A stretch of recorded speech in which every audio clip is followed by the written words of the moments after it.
Okay, our next speaker is Dan Russo from Columbia Business School, and he got his PhD at Stanford and was a postdoc at Microsoft Research for a while, and then you were a faculty at Kellogg Business School as well before joining Columbia. So look forward to your talk. For a couple of years, I'm bouncing around. Thanks. All right, well, I'm really excited to be here. And I'm excited that the last couple talks have set the stage well for this one. Okay, so I'm Dan Russo. I'll present some work that's joint, I guess, most of it, with collaborators of mine from graduate school. So my PhD advisor and lab mates of mine, Ian Osband and Zheng Wen, as well as the most recent work, which is solo authored. Okay. I guess in the last couple of years, I've been bouncing around working on different things. And I'm returning kind of to think about some, I think, pretty deep open questions that were left open with some of my earlier work. Okay, now one thing to sort of set the stage here, sort of have the right orientation. I think in CS theory or information theory, there's a way we usually proceed where we carefully define a problem class. It's the first thing we do. And then we work very hard to understand the fundamental limits of how well you do in that problem class. And then potentially even kind of as a side note, you mentioned the algorithm that got the bound. Okay. I'm working in the opposite order here. I'm going to try to think of an algorithmic design principle and then work really hard to understand when this thing works well and how far I can push the theory to understand that design principle. Okay? And I think you should think of kind of the pinnacle that, the absolute dream is that you have something like bootstrapping or boosting that has strong supporting theory, but is useful to practitioners far beyond exactly where the theory fits. Okay. So this video it's kind of the only catchy video I'll have, and it does not compare to Ben's at all. But it's going to capture sort of the main challenge with kind of popular RL algorithms that you download and run on OpenAI Gym that we're after fixing here. Okay. Okay, and so this is a twist on maybe one of the first things you would download and run on OpenAI Gym, which is balancing, it's cart pull. You try to balance a pendulum by exerting forces on the cart. Okay, and usually you start with the pull upright, and then a bunch of simple algorithms make you think you know how to solve this task. All right. Now this is a twist where the pull is going to start upside down, and we're going to see kind of how well our algorithms work. All right. So in particular, I'm going to contrast two kinds of algorithms. One uses epsilon greedy exploration, so it follows its best estimate of the value function of the action at a certain time, and then kind of randomly dithers left or right. Right. There's some cost for exerting energy here, so eventually it learns to just keep the pull still. All right. This is what happens after 1,000 episodes. All right. Now this is kind of a similarly simple algorithm performing what we'll call deep exploration instead. Right. At first, it's kind of just going to flail around. But after 500 episodes, it's learned to move very fast to the left, stop, use the momentum to swing the pull up, and try to keep it balanced. All right. And after 1,000, it's really kind of solved this task. All right. Now, so yeah. what's the representation in here? I mean, somehow Good. You have the 4 state variables, or like? All right. The feature representation, you have like a angular velocity, momentum. There's a few. Just the differential equations. Yeah, there's something like that. I have to look at exactly what was used in this case, but there's linear function approximation with kind of the right physics features for this problem. I should check. All right. So we'll be after, in some points, bounds, but I'm really after the division between kind of these two types of behavior. In the red, we have the reward you're getting under epsilon greedy, and it just flatlines. You really don't solve the task at all. So the task is somehow impossible with that method. And in green, we have this deep exploration method, and it's possible. All right. How do we get this to work? Sort of one thing we're going to try to build on is that there's been just decades of research into doing value function approximation. Okay, with kind of different textbooks providing a nice treatment of a whole bunch of tricks, including jobless, for doing this. Okay, and so I'm going to sort of imagine that these things work well. All right, and maybe that's a leap in some cases. I'm going to ask, given that we have kind of a methodology for doing that, how do we layer on top methods for collecting data efficiently? So here's the kind of template, and here's what was followed in that video. Well, first, we're going to randomly perturb the training data. And I'll go back for a second in a moment and explain what I mean there. All right, so at each episode, rather than fit to the training data we've actually observed, we're going to fit to some randomly perturbed version of that.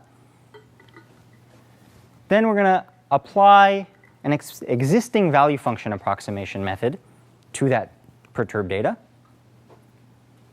And then we're going to behave greedily under that value function approximation method. All right. Now, I do think that this is an idea where probably if I proposed it a long time ago in the controls community, before kind of the intellectual progress that led to this idea, I think it probably seems pretty crazy. To me, I think it seems pretty crazy. All right, and it's sort of been a journey to land at this. Okay, a journey from involving many people. So in this particular case, we just added Gaussian noise to the observed rewards in the past and injected kind of some prior randomness to deal with the fact that kind of at episode 1, there's nothing to induce exploration. There's no observed data to perturb. The off-the-shelf value function estimation algorithm we applied is called least squares value iteration, which kind of does a recursive least squares estimation, similar to Bellman backups. Okay, is it okay so far? All right. The main insight, if you can call it this, is that this, and it takes some work to kind of start to formalize this insight, saying that somehow this kind of scheme synthesizes a sophisticated kind of deep exploration with value function-based generalization schemes. All right. So the outline for the talk is to try to figure out what I'm talking about in all these points in a slightly more precise way. Okay. So what is the kind of sophisticated exploration that we're after? In particular, how do I kind of have a language for describing what's going on in the cartpole video? What kind of exploration was that, and how is it different? All right. I'm going to talk about sanity checks for this kind of exploration. And in particular, I'll flash Ben Recht's linearization principle here to try to say, let's have a linear benchmark that is an exploration benchmark, unlike, I think, linear quadratic control. Okay. Now, I'm going to discuss then where the algorithmic idea comes from. I think out of the blue, I don't know how you would come up with this idea, at least to me. All right. And I'll tell you sort of the path to understanding this as a scalable version of Thompson sampling. Okay. At the end, I'll flash some progress in providing a rigorous theory justifying what's going on here and leading into the open questions that I'm kind of puzzling about these days. All right. So what is deep exploration? Well, here is a simple kind of thing you might see, kind of classic RL work. We have a rat in a maze. They know that there is cheese here, and they know kind of half of the maze and what it looks like. Part of the maze they've never been to, and they believe that it either contains tasty rat cake or this trap. All right. Now you should think of this kind of like the cartpole example. There are going to be many, many episodes.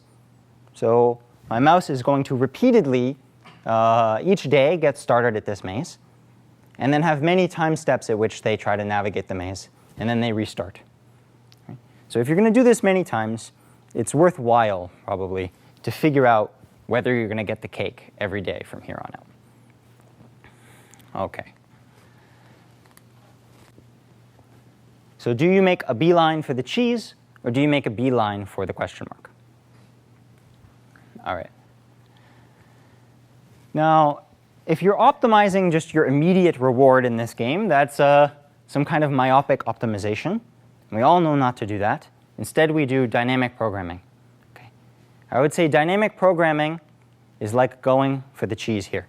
You look ahead many steps at what reward you'd like to get, and you make a beeline for that reward. Right? Now, myopic exploration is the kind of thing that is being built in with epsilon greedy. At each step, you try to think about maybe testing out a new action. Deep exploration is kind of thinking ahead, understanding that you'd like to check out the cake here, and in an intelligent way, navigating the part of the environment you already understand to get to the cake. Right. Now, as I'll mention in the next slide, in simple settings, there's kind of been decades of research understanding how to do this. But it's still kind of an open question how to do it in a scalable way. And there's a reason, despite all of the advances, kind of understanding the sample complexity of RL, that people are not really using this stuff when they download OpenAI Gym. Okay? You don't think so, Chava? What do I do for this? Okay. Now, I want to mention that, in addition to this being something you see with a mouse in the maze, I think it is a ubiquitous phenomenon in real life. Okay? It's a common thing that if you're following one strategy and you deviate from one kind of time instant, that's not enough to figure out whether alternative strategies are effective. Okay? And to come up with examples of that in your mind, you just have to think of examples of strategies that only work if they're employed for an extended period of time. Okay, people talk about applying RL in medicine. Well, in medicine, most alternative treatments would only be useful if you continued sticking to them. You can't try chemotherapy for 1 day and revert back and expect that experiment to have somehow taught you that chemotherapy is a good idea. It won't. It'll teach you it's a bad idea. Okay?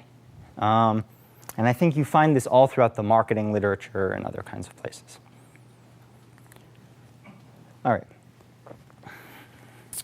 Now, there's a large theory, this is in some ways just a branding of the idea of what underlies the efficient RL literature. Okay? There's been a long literature. I think kind of the ideas were first probably pioneered in this paper by Kearns and Singh that understands the importance of looking ahead and planning to learn something many time steps into the future. All right? And usually this is formalized. Kind of a check for this is that expected regret is somehow polynomial in the number of parameters you'd like to learn. All right. Usually here, this is something like a polynomial in the number of states and actions, whereas these kind of myopic exploration schemes, in the worst case, are exponential time. All right. But I think it's fair to say the focus has really been on tabular models. Now we have a lot of people trying to extend this stuff to richer parameterized models. And I think that this talk is about one idea for a paradigm that might lead to a principled scalable approach. All right. Done with that part. So now I want to discuss sort of a linear sanity check for deep exploration. This is my favorite toy class of problems for sanity checking RL methods, but it's not one I hear maybe all that much about in this kind of event. Okay, so we have here Ben's linearization principle, which I totally agree with in some sense, that if our algorithms, when we check them on a linear model, are doing crazy things, it's something we should worry about.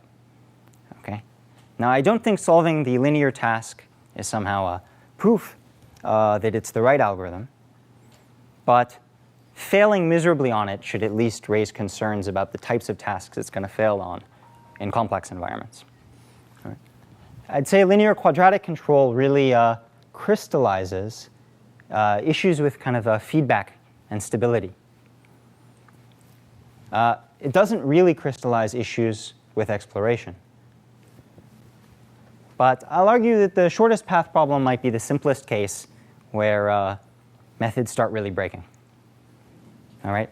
It's also got some benefit that it's also a special case of the online linear optimization literature. So there's strong benchmarks. All right. So here's the problem. Each day I commute from home to work. I start at V1 and want to get to V12 along the shortest route, where these unknown theta parameters, the edge weights, encode the average time to travel along a particular edge. Okay. Now, the thing you'll find is that if you take certain popular algorithms and specialize them to this case, they do actually do crazy things. All right. So I don't think you'll hear anything like this in this room over the next few days. But the kind of thing that I find confusing when I go to the literature is there are lots of people claiming to generate exploration by using stochastic policies. Okay. Meaning that often I have something explicitly like an entropy constraint that says that at every state I'm going to make sure that my action is sufficiently randomized. Something I want to highlight is that if you have constraints like that in your policy, you provably are going to fall flat on your face in some of these problems. The reason is kind of captured well in this simple example. Suppose that I have a long chain like this. I start at this top node. The blue denotes these kind of short back roads, and there's a long, and I'm going to kind of scale the graph, a long sequence of back roads leading to one of two highways, the green or the orange. I start out thinking orange is probably fastest, so the greedy policy just goes straight for orange. All right. In fact, it goes down and over. OK. Now, a human being would look ahead and navigate forward. Someday they'd try out the green highway. Now, a simple kind of observation is that to reach the green, you have to go right, and then go right, and then go right, and then continue to go right. If you are randomizing your actions, the odds that you go right consecutively that many times without ever going down are decaying exponentially. Okay. So the chance that you randomize has to be as small as 1 over the number of edges in order to ever reach the end. All right. Okay. I'm not sure if this makes sense, but it's one simple sanity check that already is enough to break a fair amount of what you're seeing proposed. All right. Questions so far?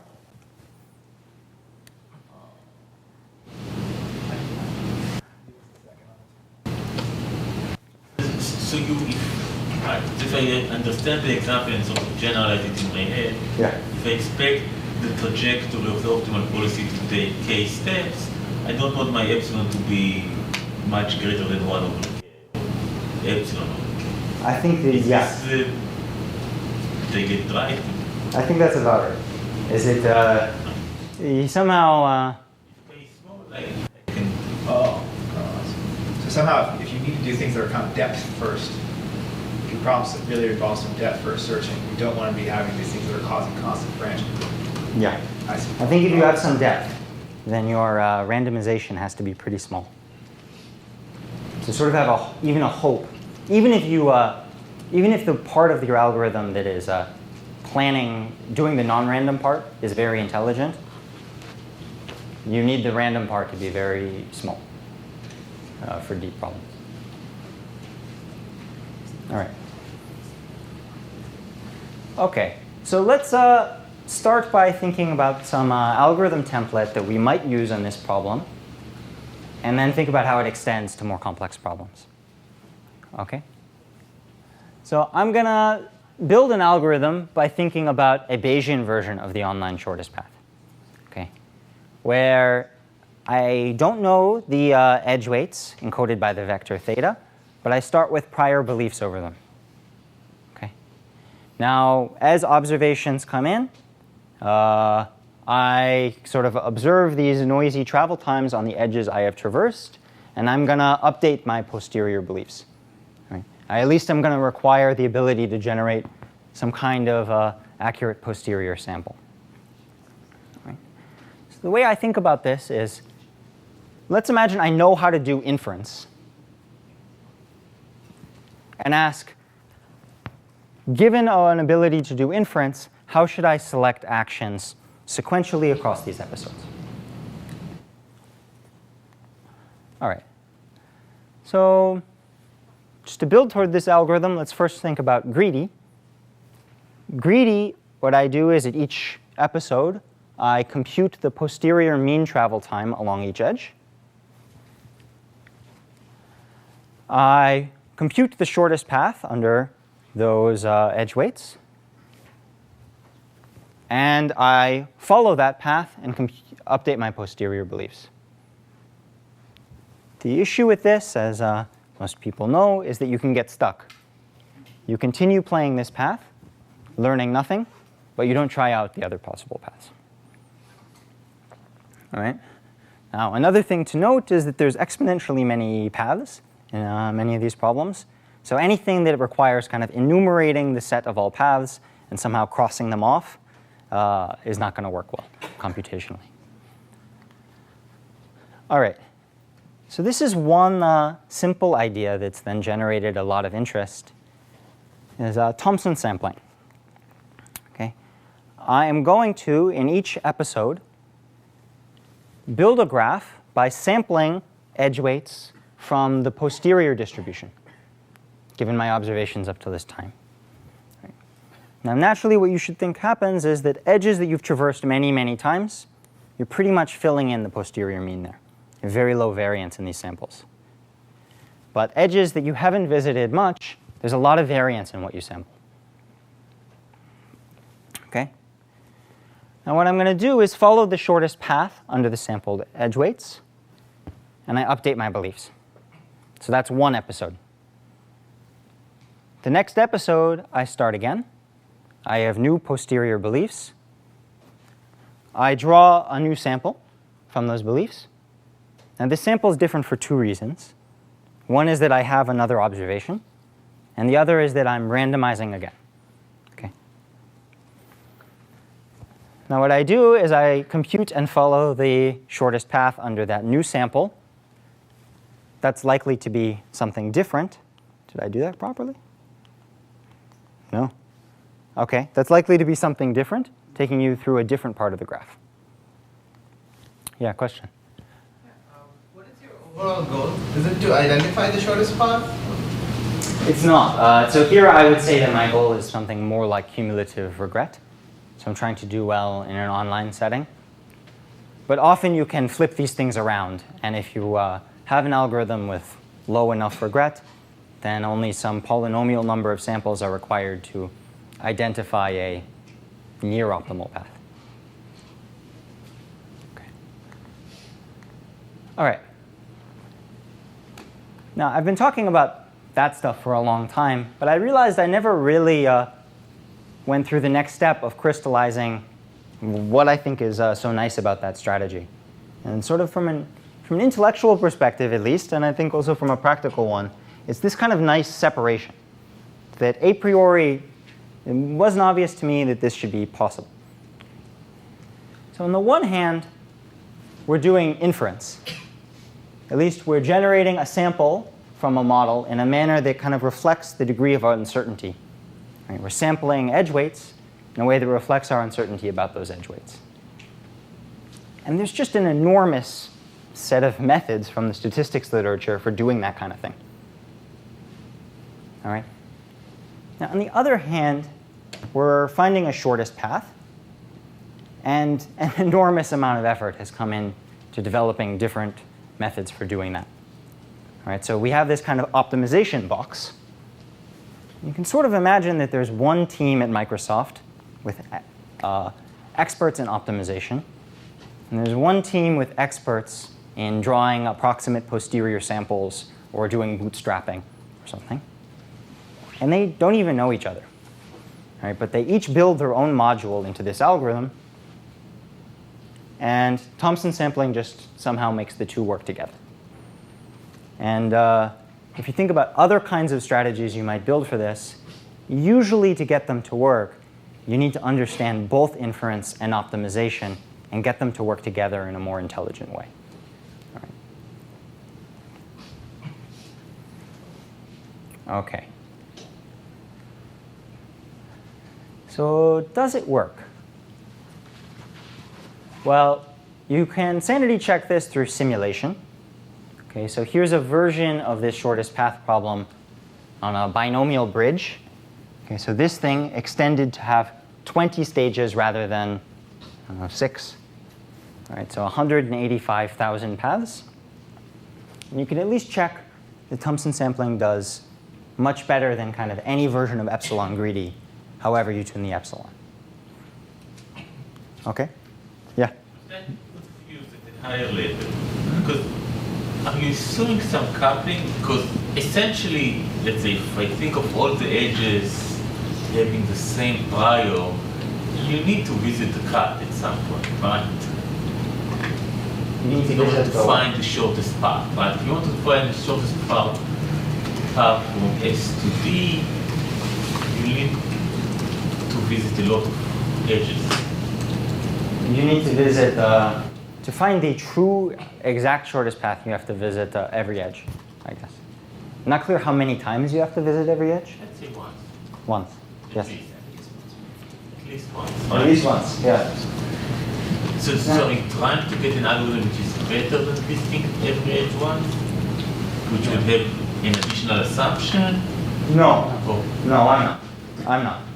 Instead, I'm thinking about one broad algorithmic idea that at least would manage to do as well as visiting every edge once.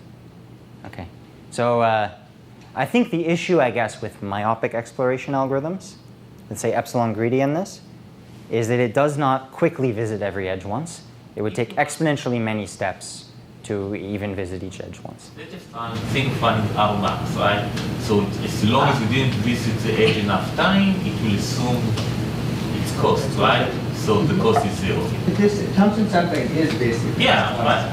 It's just random over the interval rather than max. There's really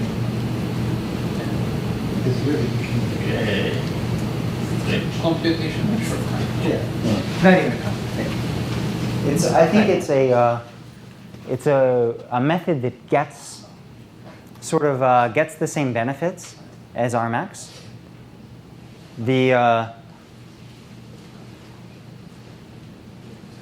Good. So yeah. I think that the view here instead is that this is one algorithmic idea that works much more broadly. It has many benefits in that it's the two things you plugged in are an inference engine and an optimization engine. If you specialize it to the case where Rmax works, it seems to do about the same thing. Yeah. You are saying this second time. Yeah. Do you really believe in this? That this separation is perfectly complete and just works like that? Or are there some cases when it's not quite working that well? So There is a separation, like what we're talking about is that statistics is kind of like doing its own thing, and then optimization is doing its own thing, and then you take them together in a magical way. You only have to worry about each and every box individually, and then Thompson sampling or whatever is randomized. The Thompson sampling is on the optimization box. Yeah. So It's like they're nicely working together, and you solve the exploration problem. I actually do think that for a very broad class of problems, this works. But it's not all. In some ways, then you need a lot of thought to understand for what class of kind of online learning problems does this explore the right way, and for what class does it not? It seems to me that this idea is very tightly coupled with when does optimism work? Yes. Optimism works, yes, this yes. works. Great. And sometimes optimism is not going to work. Great. And in fact, I think that probably maybe the theme of my PhD thesis was trying to say when optimism works, Thompson sampling works. And there's a big class of problems that we should worry about that have a feature where optimism doesn't work. And then you should do something else. Yeah. When you're saying Thompson sampling, you mean a Bayesian prior and the realizable case. So you're using the Bayesian prior as the right prior. So I'll end with that being one of these open questions. And thank you. Okay. Now, does it work? Well, there's also some intuition here. Okay, so there's simulation that says something worked. Okay. There's intuition that I guess it ought to do something like Rmax, for people who know what this means. There's intuition that it ought to solve this kind of problem. All right? Now, for this, let's note that there's equivalent perspectives on what this algorithm does. One perspective is that it samples from a posterior over models, like samples a vector of edge weights, and optimizes. That's sort of the perspective that a practitioner likes to think about. Okay. I think for proving theorems, the second perspective is probably the more useful one. What this algorithm's done, in a sense, is it's written down this exponentially long list, encoding all possible paths you could follow. It has associated with each one a number, so sort of it's defining a probability vector over this list. And each entry of that vector is the posterior probability that it is the shortest path. Now, if you think about this example I constructed, I was worried about a case where there's many, many paths through this graph. And I think there's a decent chance that the shortest one goes along the top and then follows green. How do I reason that Thompson sampling has to follow that particular path? Well, if there's a decent chance that the shortest path includes the green edge, there's got to be a decent chance that the algorithm samples the green edge. Okay. So there's one kind of way, just in words, to work through in your mind that this algorithm cannot get stuck in those deep exploration traps. All right, so does it work? Some theory. Right? And to my mind, the most satisfying theory for this algorithm right now is in the case where posterior inference works well. Right? If you, so sort of there's gaps between upper and lower bounds in some worst case senses right now. All right, so what kind of thing can you do? Well, this is an information theoretic regret bound. It says that the expected regret under graphs drawn from the true prior scales at worst like this. Now, the entropy of this here is the entropy under the prior of the true shortest path, reflecting that if you start out with a strong belief about which path is shortest, you should do better. Right? Now, that entropy term is bounded by the logarithm of the number of paths, and the whole thing on the right-hand side scales with the number of edges. Right? The number of edges is much, much smaller than the number of paths in the problem. Okay? So the fact that this scales linearly in the number of edges is in some ways proof that it's doing this kind of deep exploration. All right. Now, personally, I think information theory is aesthetically beautiful. There's been some work extending this kind of approach to many different kinds of models, kind of, I think, now covering most of the most popular online learning settings. And I'll flag here one big thing in red that I hope someone will help me crack, which is I think we need new ideas to understand an information theoretic kind of bound like this for tabular MDPs. Okay. All right. Yeah. So the entropy of prior over the shortest path. Mhm. So does it equal to or smaller than the entropy over the prior over model classes, over the models? So this is just the case of shortest path, not stochastic shortest path. So let me think of that. So in the stochastic shortest path would the model, the prior over models have higher entropy? I should think about that for a second offline, but in a lot of cases that I think of, the entropy there being over policies instead of over, or say over actions instead of over models, does lead to a significant. But I have to think about the shortest path one when I'm not on video. Over the shortest path, not over. Yeah, let me think about it. Let me think about it offline. Yeah. Trying to make sense of the regret definition, the Bayesian regret. In a way, you define the Bayesian priors use the same input to the algorithm, and then you also use it to define the Bayesian regret. Because of that, you can, well, a lot of things work out nicely. But is there a little bit of mutual dependence between the input of the algorithm and the performance metric that you try to improve? So yeah, I think so. Now, to me, the dependence, if you want to be totally worst case, then you can only justify using Thompson sampling with a very flat prior, which to me, I don't think you always should do.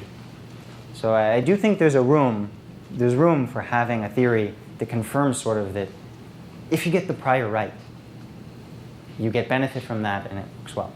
You can also just change your regret to have a weighting based on the outcome that's there without needing a Bayesian setting. That like a code cost that if the true answer is closer to your frequentist prior, you're better off. You don't need to. Yeah. It's more just an analysis aspect. So far, that's very hard to do in problems where you have, say, like an exponential number of essentially actions here.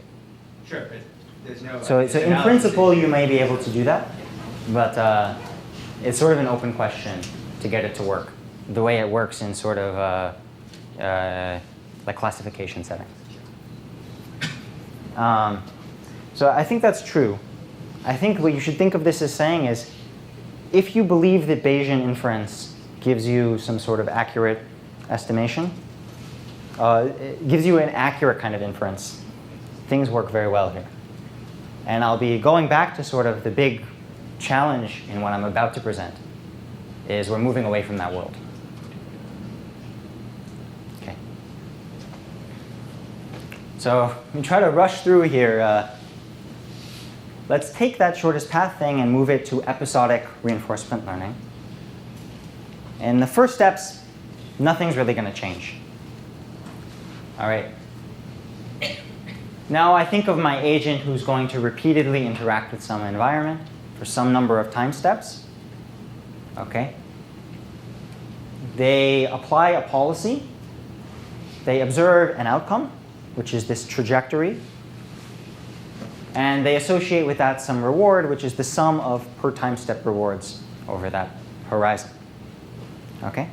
It's my bad 1980s stick figure drawing of this. I think it highlights maybe that this is very much like some kind of online learning or bandit problem where the action space is the set of policies. Okay? Now, if you want to do, say, model-based tabular learning, where you begin with a prior over the unknown transition kernel, the unknown reward model, everything kind of extends gracefully. Okay? So what is Thompson sampling then? Sample an MDP from the posterior and apply the optimal policy for that MDP. Okay? You do that throughout the episode, you reset. Okay? Now, you can kind of do some math, get polynomial regret bounds that again ensure there's some kind of deep exploration going on if you do this. All right. I emphasize that one reason to be excited about this is kind of beyond worst case analyses. Often when you simulate this stuff, it works markedly better. Right? I'm kind of picking on a straw man here because this is an algorithm that's really designed just as a proof of concept, just to make regret analyses work. All right? Well, we kind of copied their proof to get a bound for Thompson sampling. You can see that the bound affects the algorithm in this case. And regret is enormous relative to what you get from an algorithm where the analysis is really just separate from the algorithm design. Okay. Now, this has the same kind of separation property, where you're saying if I can optimize an MDP, and I can do inference over the model for the MDP, things seem to work. The issue is that for realistic MDPs, inference is very hard. It's very hard to write down a model class for the transition dynamics and do appropriate inference. And optimization is also very hard. Okay, cursive dimensionality. All right. So how do we develop scalable approximations to this idea? Well, we can think of this Thompson sampling or posterior sampling algorithm as sampling from a posterior over MDPs and then optimizing. But one thing we could also think of it as doing is, well, as it optimizes, it recursively generates value function estimates. Okay, so each sampled MDP has an associated value function. So you could think of this as sampling from a distributions over value functions and then behaving greedily with respect to that distribution. Right. If you take that view of things, it's natural to try to generalize across states and actions by using a parametrized approximation to the value function itself. All right? So that's what we come up with as a template here. We take some kind of deterministic learning algorithm, like DQN, or least squares value iteration. And usually what this does, it regularizes towards 0. And it takes in a sequence of data and spits out an estimate for the parameter of a parametrized value function approximation. Main insight here is that you can generate meaningful approximations to kind of a posterior sample over value functions by applying the same algorithm with noise. Right? Noise injected into, in this case, the rewards you have observed. And much like when you start a Bayesian agent and they have no data, they're randomizing a lot. We should have some kind of prior randomness in the algorithm, and that's why we regularize the value function to some prior point. Okay. Sort of racing here to make sure I get to the punchline.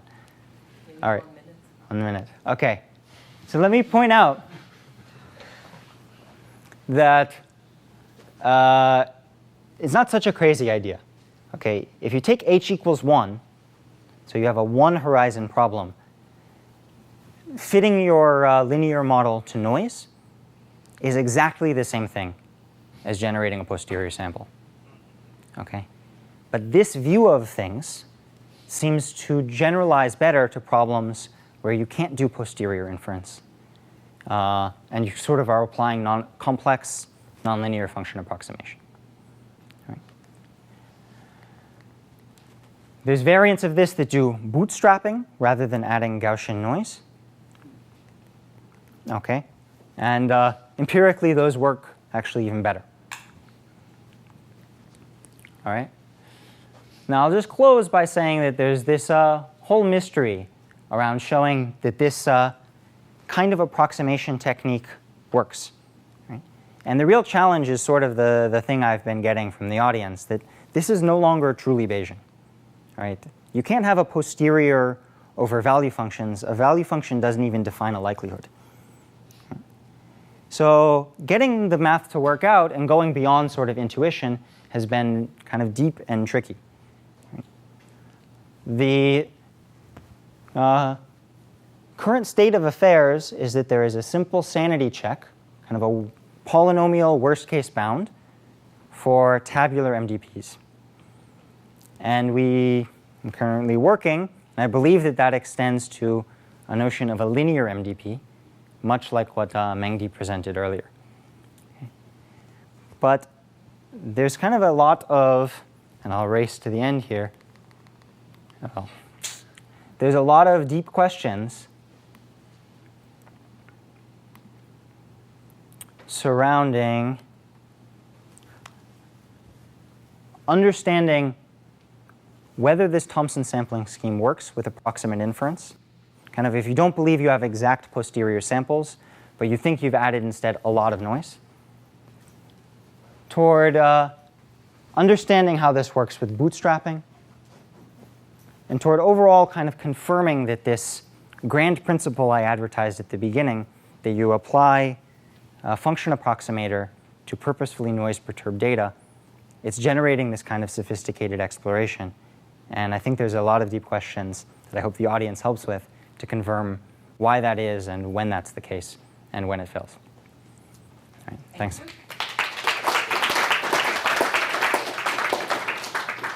Yeah, Sean. So that plot where you had the UCRL and the Thompson sampling, that was with a Dirichlet prior. Dirichlet prior. So, so the disappointing thing of Thompson sampling is that it's not clear to me it's any different than just UCD but random over the confidence intervals, because so for example, do you know that maybe this is just so I make sure I follow, what do you mean by so look at so the UCRL, that was upper confidence algorithm, and you could just look at the confidence bounds and then sample randomly over the like exponential weights over those? Or yeah, not exponential, just uniform over the intervals. And we know just in the bandit thing that works super well. And the reason that could be nice is like when you do Dirichlet, maybe this is what you were alluding to, you can go to technical results at the end, but maybe Dirichlet will give you something poly time for the tabular setting, but it might like hopefully skew things. Whereas if you were just random over the confidence intervals, that almost certainly is poly time in the tabular thing. And I suspect like those curves, like if those curves weren't right on top of each other, then I think you've chosen your MDP in a very peculiar manner to skew things. I think instead I've chosen a good thing to pick on.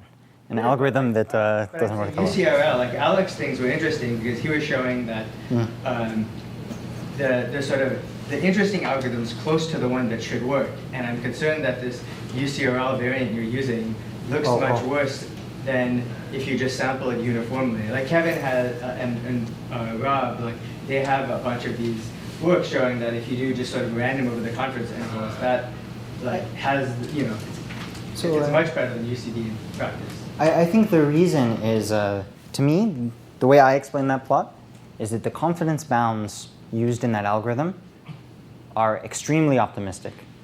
They're much more conservative than real. But the point is, in practice, if talking to practitioners, just uniform over exactly those confidence intervals might close that gap, and I think that's an important. Good, I can go test that, but if you look at how big those confidence intervals are, how optimistic you're being in that algorithm, I don't believe uniform would close it. So to me, instead, I think what's happening is in a lot of cases, it's hard to come up with the best confidence bounds.